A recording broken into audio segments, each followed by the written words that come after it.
रिश्ता, जन्म जन्म के ये नाता। बहनी के हंसी ददा के दूल्हा, राखियाँ है खुशियाँ पा। राखी के डोर माँ बंधे मोर भैया, और संग माँ जिंदगी लगे सुहैया।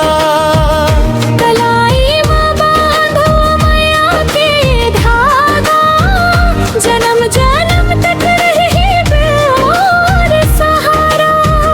राखी के डोर माँ बंधे मोर भैया, तोर बिना सूना सूना लागे दुनिया।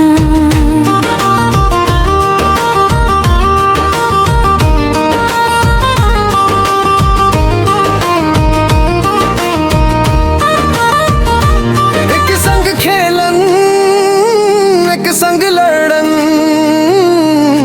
बचपन के वो दिन कहाँ ले मिलन। मोर गलती मददाल मनायस, रोवत रोवत मोला हंसायस। आज बड़े होगे दूर दूर है ही थन, फिर भी दिल में एक दूसर लरत थन। मोर खुशी बरते सब कुछ कर थस, बहिन के आँखी में सपना भर थस। राखी के डोर माँ बंधे मोर भैया, और संग माँ जिंदगी लगे सुहैया। कलाई माँ बांधव माया के धागा, जन्म जन्म तक रहे मोर सहारा।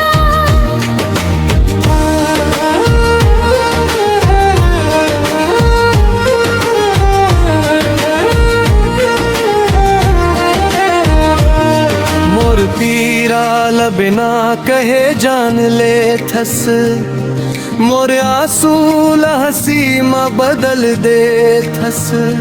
दुनिया चाहे कतको दूर कर दे, भाई बहन के माया कभू नहीं मरे।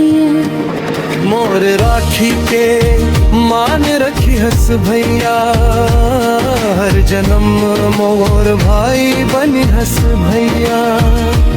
भगवान ने बस यही अरदास, हमरा रिश्ता रहे सदा खास।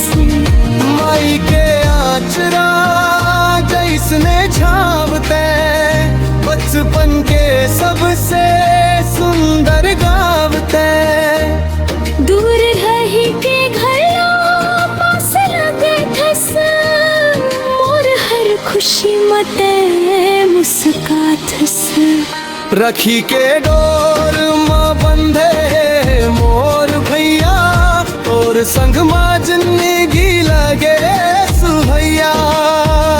कलाई माँ बांधव माया के धागा, जन्म जन्म तक रहे मोर सहारा। राखी के डोर